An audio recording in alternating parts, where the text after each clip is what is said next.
جنت میں جانا وہ بھی چاہتا ہے جو محمد رسول اللہ صلی اللہ علیہ وسلم کے طریقے کو چھوڑ کے اپنی خواہشات کے اوپر عمل کرتا ہے۔ جنت میں سبھی جانا چاہتے ہیں۔ محبوب نے 1450 برس پہلے فرمایا تھا کل امتی یدخلون الجنہ، فرمایا میری ساری کی ساری امت جنت میں جائے گی الا من ابا، وہ شخص جنت میں نہیں جائے گا جس نے جنت میں جانے سے انکار کر دیا۔ اب بندہ سوچے کہ کوئی عقل مند شخص جنت میں جانے سے انکار کر سکتا ہے؟ کوئی ایسا شخص آپ کو دنیا کے اندر ملے گا جو کہے میں مسلمان ہوں لیکن میں جنت میں نہیں جانا چاہتا؟ ہم اس کو کیا کہیں گے؟ دیوانہ ہے، پاگل ہے، مجنون ہے۔ بندہ نیک کام کرتا ہے اس لیے اللہ کے سامنے جھکتا ہے، عبادات کرتا ہے، قیام کرتا ہے، رکوع کرتا ہے، سجود کرتا ہے، تسبیحات کرتا ہے، استغفار کرتا ہے، رسول اللہ کی سنتیں اپناتا ہے، آپ کے طریقے پہ چلتا ہے، اپنے اٹھنے بیٹھنے چلنے پھرنے کھانے پینے آنے جانے سونے بیدار ہونے درود وظیفہ نماز روزہ حج زکات اعمال اقوال کردار گفتار اس سب کے سب کو رسول اللہ کے طریقے پہ چلانے کی کوشش کرتا ہے۔ کس لیے؟ جنت میں جانے کے لیے، اچھے خاتمے کے لیے، قیامت کے دن بعد جو ہے فیصلہ ہونے کے بعد کہ میں جنت میں چلا جاؤں۔ محبوب علیہ الصلوۃ والسلام فرماتے ہیں الا من ابا، وہ شخص جنت میں نہیں جائے گا جس نے جنت میں جانے سے انکار کر دیا۔ صحابہ کہتے ہیں وکیل من ابا یا رسول اللہ، اللہ کے رسول صلی اللہ علیہ وسلم ہمیں یہ تو بتلائیے کہ وہ کون شخص ہے جو جنت میں جانے سے انکار کر دے۔ محبوب علیہ الصلوۃ والسلام نے ایک ترازو قائم کر دیا، ایک پلڑا رکھ دیا، جو اس پلڑے کے اندر اپنے آپ کو تول لے جنت میں جانے کے وہ جنت میں چلا جائے گا، جو اپنے آپ کو اس پلڑے میں لے جائے جو جنت میں نہیں جانا چاہتے۔ ترازو کے دونوں پلڑے موجود ہیں، فرمایا من اطاعنی دخل الجنہ ومن عصانی فقد ابا، جس نے میری اطاعت کر لی وہ جنت میں جائے گا، جس نے میری نافرمانی کی وہ جنت میں جانے سے اس نے انکار کر دیا۔ آج دیکھنا یہ ہے کہ ہم جنت میں جانا چاہتے ہیں یا جہنم میں جانا چاہتے ہیں؟ دو ہی چیزیں ہیں نا، جنت میں جانا ہے تو جانا ہے، جنت میں جانے سے انکار ہے تو جنت کے متضاد کیا ہے؟ جہنم ہے۔ دو ہی چیزیں ہیں۔ رسول اللہ صلی اللہ علیہ وسلم کی سیرت کو اپنا کے، آپ کے طور طریقے کو اپنا کے ہم جنت میں جا سکتے ہیں، آپ کی سیرت کو چھوڑ کے آپ کے طور طریقے کو چھوڑ کے ہم جہنم کا ایندھن اور بالن بن سکتے ہیں۔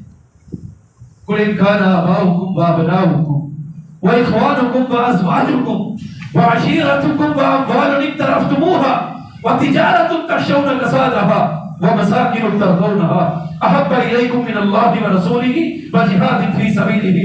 ایک ترازو رب تعالیٰ نے قائم کیا ہے، ایک پلڑا رب تعالیٰ نے رکھ دیا ہے۔ کہا کائنات کے لوگوں دنیا کے اندر زندگی گزارتے ہوئے زین للناس حب الشہوات من النساء والبنین والقناطیر المقنطرہ من الذهب والفضة والخیل المسومہ والانعام والحرث ذلك متاع الحیات الدنیا۔ کہا تمہاری بیویاں ہو، تمہارے بیٹے ہو، تمہاری اولاد ہو، کنبہ قبیلہ بھی ہو، تمہارے پاس جو ہے وہ گاڑیاں بھی ہوں، بینک بیلنس بھی ہوں، زمینیں بھی ہوں، جائیدادیں بھی ہوں، مربے بھی ہوں۔ اور ادھر ایک اور جگہ فرمایا قل ان كان آباؤكم وأبناؤكم وإخوانكم وأزواجكم وعشيرتكم وأموال اقترفتموها وتجارة تخشون كسادها۔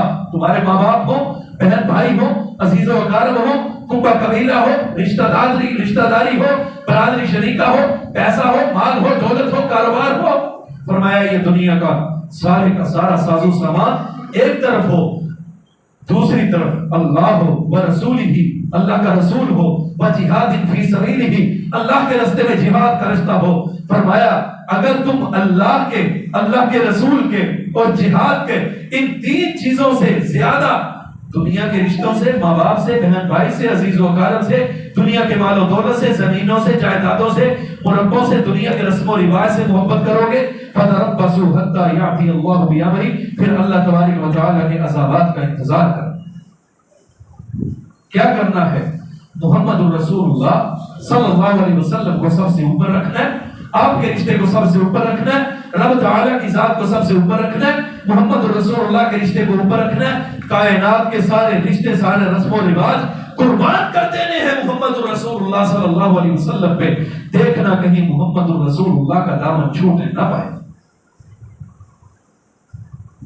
یہ رستہ جنت جاتا ہے جو چاہے ہمارے ساتھ چلے، اس رستے کو اپنائیے جو محمد رسول اللہ نے چھوڑا ہے۔ آپ کی اطاعت کیا ہے؟ آپ کی فرمانبرداری کیا ہے؟ دنیا کے ہر شعبے کے اندر، زندگی کے ہر شعبے کے اندر محبوب علیہ السلام نے زندگی گزارنے کے اسلوب بتلائے۔ خوشی کا موقع آ جائے آپ علیہ السلام نے خوشی کیسے منانی ہے اس کا طریقہ بھی بتلایا. سب سے بڑی خوشی محبوب علیہ السلام کے لیے کیا؟ مکہ فتح ہوا. آپ علیہ السلام صحابہ کے لشکر کے ساتھ مکہ میں داخل ہوئے. صحابہ آواز بلند کرتے ہیں الیوم یوم البلح، آج تو بدلے لیے جائیں گے، آج تو گردنیں اڑائی جائیں گی کافروں کی، آج تو ان سے سارے بدلے پورے کیے جائیں گے. خبیب کو سولی پہ لٹکایا تھا نا، خباب کو آگ کے انگاروں پہ لٹایا تھا نا، بلال کو تپتی ریت پہ لٹا کے اس کے سینے کے اوپر پتھروں کو رکھا گیا تھا نا. یہ سارے کے سارے کام کیے گئے تھے نا. محمد رسول اللہ کی بیٹی کے پیٹ کے اندر نیزہ مارا گیا تھا نا، زینب کو شہید کیا گیا تھا نا، آپ کو بیٹوں کے نہ ہونے کے تانے دیے گئے تھے نا. یہ سارے کے سارے جو ظلم محمد رسول اللہ صلی اللہ علیہ وسلم اور آپ کے صحابہ کے اوپر کیے گئے، ایک ایک ان کا ظلم یاد ہے، ایک ایک ان کا ستم یاد ہے. پتھر مارے گئے محبوب کا طائف کی وادیوں میں یاد ہے. سر سے خون چلتا ہوا پاؤں کے انگلیوں تک ناخنوں تک پہنچا تھا، محمد رسول اللہ کو یاد ہے. گالیاں دی گئی یاد ہے، محبوب کے اوپر تنقید کی گئی یاد ہے، سارے دکھ ان کے یاد ہیں. الیوم یوم البلح، آج تو ہم ان سے بدلے لیں گے.